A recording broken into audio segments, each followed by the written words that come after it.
So let's talk about something that's a huge part of all of our lives, friendship. And more importantly, how we handle those tough moments. The arguments, the misunderstandings that can really test even the tightest bonds. Turns out, a few simple tools can make a world of difference.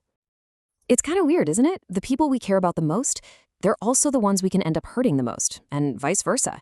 So what is it about these incredible connections that can also make them so tricky to get right? Well, we went looking for some clarity. And honestly, we found a brilliantly simple guide in a place I bet you wouldn't expect. A script for a kid's show. Yeah, you heard that right. And it just goes to show you, sometimes the simplest ideas are the most powerful. All right, so to really get this, we need a good case study. And this script gives us a perfect one.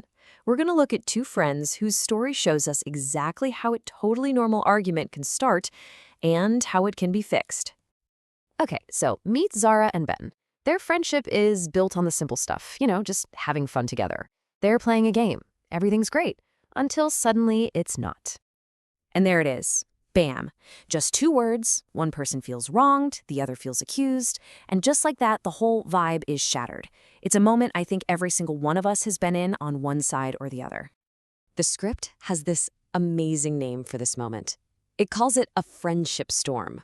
I just love that. It perfectly captures that feeling, doesn't it? That sudden, chaotic shift when things between two people just turn, well, stormy.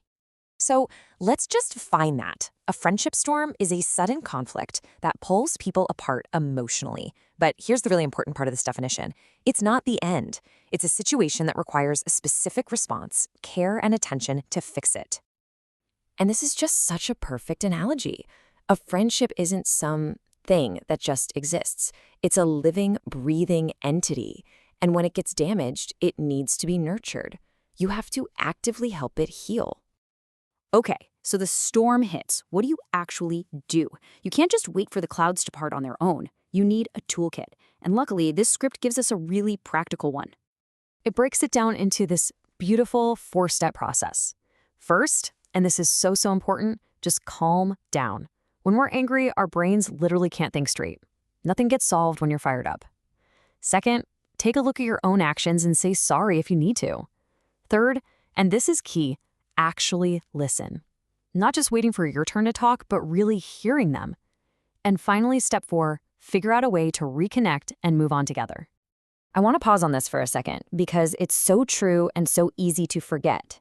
Our gut reaction in a fight is usually to defend ourselves, to talk, to explain.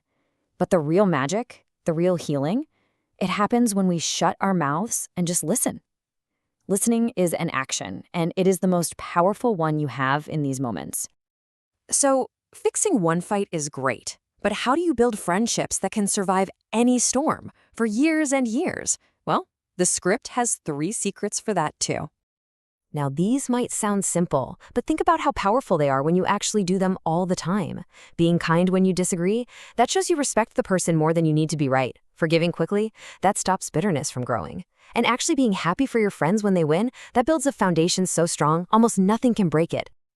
Okay, this all sounds great in theory, but we all know that real life and real feelings can be way more complicated.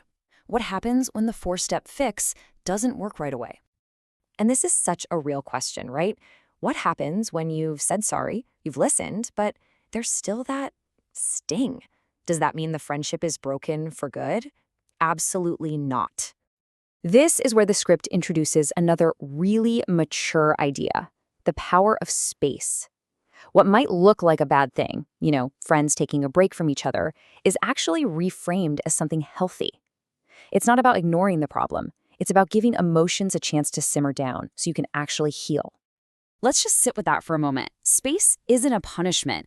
It's not a sign that things are over. It's a healing tool. Sometimes the best thing you can do for a friendship is to just give it a little room to breathe. So, after you've weathered a few storms and you understand that sometimes you need space, what's the real test of a strong friendship? How do you know you've got the real deal? I mean, it's easy to be a friend when everything's fun and games, right? When the sun's out and everyone's in a good mood. But that's not where you find out what a friendship is really made of. And there you have it. That's the whole thing, right there. A true friend is the one who's still there when it's raining, not just the one who shows up for the picnic. It's about being there through all of it, the good and the bad. So as we wrap this up, I think the biggest takeaway, the real mind-blowing idea from all this, is a shift in thinking.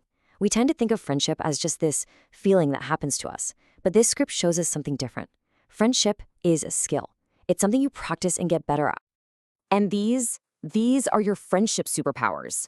Being kind, saying sorry, listening, forgiving, and cheering each other on. They're not complicated, but when you practice them, they are what build and sustain the most amazing relationships. And that's really the goal in the end, isn't it?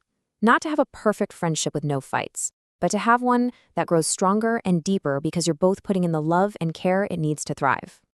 So I'll leave you with this thought. If friendship is a team sport, what's one skill, just one, that you can practice this week in one of your most important relationships? What's one small thing you can do? Thanks for joining me.